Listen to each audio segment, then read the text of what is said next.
भारत और पाकिस्तान दोनों देशों के बीच तनाव चरम पर है। पाकिस्तान के साथ युद्ध जैसे हालात में भारत की ताकत की चर्चा हो रही है। भारत निश्चित तौर पर दुनिया में एक बड़ी ताकतवर सैन्य शक्ति जरूर है, लेकिन दुश्मन देश पाकिस्तान को भी कम आंकना ठीक नहीं है। नमस्कार, मैं हूं आशीष त्रिपाठी, आपके साथ न्यूज़ 18 के इस डिजिटल प्लेटफॉर्म पर इस वीडियो के अंत तक जानने की कोशिश करेंगे कि पाकिस्तान का साथ दे रहे उसके दोस्त उसे कामयाब होने देंगे या फिर भारत के दोस्त भारत के साथ आकर भारत की कामयाबी के लिए काम कर रहे हैं। इस वीडियो के अंत तक आप इस बात को समझने में जो भी आपको लगे, आपकी जो भी प्रतिक्रिया हो, अंत में ज़रूर दीजिएगा। कमेंट बॉक्स में अपनी उपस्थिति दर्ज कराइएगा। दरअसल इस वक्त पाकिस्तान को कम आंकना भी ठीक नहीं है, क्योंकि वो परमाणु संपन्न देश है, ऐसा दावा करने वाले लोगों की कमी नहीं है। उसके पास भी ठीक ठाक सेना है, ऐसा दावा करने वाले लोगों की कमी नहीं है। और उसे सीधे तौर पर सुपर पावर चीन का साथ मिला हुआ है, तो भला क्या भारत किसी से कम है? भारत के पास भी चाइना से बड़े बड़े भयंकर हथियारों के स्वामी दोस्त हैं और भारत खुद इसमें सक्षम है। भारत पाकिस्तान की टेंशन के बीच रूस के डिप्टी विदेश मंत्री एंड्री रोखेंडो ने भारतीय राजदूत विनय कुमार से मुलाकात की और वैश्विक आतंकवादी खतरे का मिलकर के मुकाबला करने के लिए रूस की तत्परता की पुष्टि की है। रूस के विदेश मंत्रालय ने एक्स पर अपने बयान में कहा कि उप विदेश मंत्री एंड्री रुंडेको ने भारत के राजदूत विनय कुमार से मुलाकात की और भारत के साथ मिलकर वैश्विक आतंकवादी खतरे का मुकाबला करने के लिए रूस की तत्परता की पुष्टि की। आधिकारिक बयानों के अनुसार अधिकारियों ने मौजूदा द्विपक्षीय मुद्दों और आगामी राजनीतिक संपर्कों में कार्यक्रम के साथ साथ दक्षिण एशियाई क्षेत्र की सामान्य स्थिति पर चर्चा की, जिसमें कश्मीर में पहलगाम के पास आतंकवादी हमले के बाद नई दिल्ली और इस्लामाबाद के बीच तनाव काफ़ी ज़्यादा है और इसमें वृद्धि शामिल है। दोनों देशों के बीच ये मुलाकात 22 अप्रैल को जम्मू कश्मीर के पहलगाम में पर्यटकों को निशाना बनाकर किए गए आतंकवादी हमले के बाद हुई, जिसमें एक नेपाली नागरिक समेत 26 लोग मारे गए थे। पीड़ितों को क्षेत्र के एक लोकप्रिय पर्यटन स्थल बैसरन घाटी के पास गोली मार दी गई थी और यह हमला 2019 के पुलवामा हमले के बाद से क्षेत्र में सबसे बड़ा घातक हमला माना जा रहा है। पुलवामा हमले में 40 केंद्रीय रिजर्व पुलिस बल यानी सीआरपीएफ के जवान शहीद हुए थे और इस आतंकी हमले के बाद भारत ने शुक्रवार यानी 27 अप्रैल को ही तत्काल प्रभाव से लंबी अवधि के वीज़ा, राजनयिक और आधिकारिक वीज़ा छोड़ पाकिस्तानी नागरिकों को जारी किए गए सभी श्रेणियों के वीज़ा रद्द कर दिए थे। हालांकि पाकिस्तानी नागरिकों को जारी किए गए मेडिकल वीज़ा केवल 29 अप्रैल तक ही वैध होंगे और संयुक्त राष्ट्र महासचिव एंटोनियो गुटेरेस ने भारत के विदेश मंत्री सुब्रमण्यम जयशंकर और पाकिस्तान के प्रधानमंत्री मोहम्मद शहबाज शरीफ से पहलगाम आतंकी हमले को लेकर कहा कि आप दोनों शांति बनाए रखें। अलग अलग दोनों की बातचीत हुई है और दोनों देशों के बीच तनाव खत्म करने की जो बातें उन्होंने कही हैं, सहयोग का प्रस्ताव जो उन्होंने पेश किया है, क्या वो स्वीकार योग्य है? दरअसल महासचिव कार्यालय ने बुधवार को यहां बताया कि गुटेरेस ने जम्मू कश्मीर में 22 अप्रैल को हुए आतंकवादी हमले की कड़ी निंदा की। उन्होंने इन हमलों के लिए कानूनी तरीकों से न्याय और जवाबदेही तय करने के महत्व पर जोर दिया।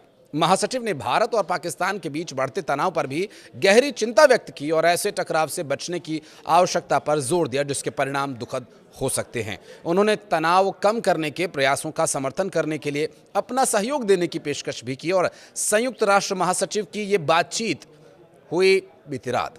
भारत की ताकत की बात करें तो इसमें सबसे अहम भूमिका में भारत की वायुसेना इस पर्टिकुलर मामले में साबित हो सकती है, क्योंकि भारत और पाकिस्तान की सीमाएं आपस में मिलती हैं और जितनी त्वरित तौर पर भारतीय वायुसेना काम करेगी, जो नेवी है या जो भारतीय थल सेना है, बनस्पत वायुसेना ज़्यादा तेज़ी से काम कर पाएगी। इसलिए यहाँ पर अहम भूमिका हो जाती है सुखोई 30 की।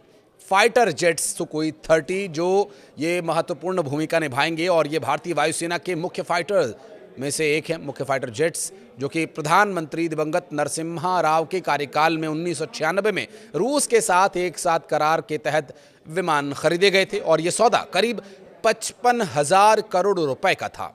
ये विमान पुराने मिग-21 और मिग-27 फाइटर जेट्स की जगह लेने वाले थे और इस वक्त भारत के पास कुल 272 सुखोई 30 विमान हैं, जिनमें से 50 विमानों को रूस से आयात किया गया था, जबकि इन विमानों को टेक्नोलॉजी ट्रांसफ़र के तहत हिंदुस्तान एरोनॉटिक्स लिमिटेड यानी HAL ने बनाया।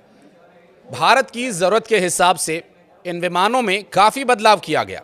इनमें स्वदेशी के साथ साथ फ्रांस और इजराइल में विकसित एवियोनिक्स सिस्टम्स लगाए गए, जिसमें थ्रस्ट वेक्टरिंग AL-31FP इंजन लगाया गया। इसकी रेंज 1500 किलोमीटर तक है। इसमें ब्रह्मोस मिसाइलें लगाई गई और बदलावों के बाद सुखोई दुनिया के चुनिंदा सबसे खतरनाक फाइटर जेट्स में शामिल हो जाता है और इस कारण वैश्विक बाजार में भारत में बने इन सुखोई 30 फाइटर जेट्स की अच्छी खासी डिमांड भी है। लेकिन रूस के साथ हुए इस सौदे में जो उस वक्त कमियां रह गई थी, दरअसल 1996 में इस सौदे में भारत ने रूस के डिज़ाइन ब्यूरो और इरकुत कॉरपोरेशन के साथ जो करार किया था, इस सौदे के तहत 222 विमानों को HAL की नासिक फैक्ट्री में असेंबल किया गया था और इस सौदे की कमियों ने भारत को कई सबक सिखाए। भारत देश में इन विमानों को बनाने के बावजूद इनमें बदलाव करने या उनका निर्यात करने के लिए स्वतंत्र नहीं था। HAL ने इन विमानों में ब्रह्मोस, NG और एस्ट्रा मिसाइल्स को जोड़ने की कोशिश की, लेकिन उसके पास इन विमानों के डिज़ाइन विशेषज्ञता नहीं थी और इस कारण उन्हें अपग्रेड करने में काफ़ी समय लग गया। अब जबकि पाकिस्तान के साथ तनाव इस वक्त चरम पर है, ऐसे में ये देखना होगा कि सुखोई 30 को पूर्ण रूप से मारक बनाए रखने के लिए रूस किस हद तक सहयोग देता है। भारत के पास 272 सुखोई 30 विमान हैं, लेकिन इनकी हर एक ज़रूरत के लिए हमें रूस के पास जाना पड़ता रहा और अब खुद रूस भी उलझा हुआ है। ऐसे में देखना ये होगा कि वो भारत की किस हद तक सहायता करता है, क्योंकि भारत का वो न सिर्फ सांस्कृतिक बल्कि रणनीतिक और वैश्विक स्तर पर अच्छा दोस्त है और पूरी दुनिया में भारत और रूस के बीच की दोस्ती जग जाहिर है। रूस जो भले ही दुनिया को कुछ भी दिखाए, लेकिन हमेशा भारत के साथ खड़ा रहा है। बहरहाल वर्तमान परिस्थितियों को देखते हुए रूस की जो भूमिका है, इसके बारे में अगर आप कुछ कहना चाहें तो कमेंट सेक्शन में आप ज़रूर अपनी उपस्थिति दर्ज कराएं। धन्यवाद।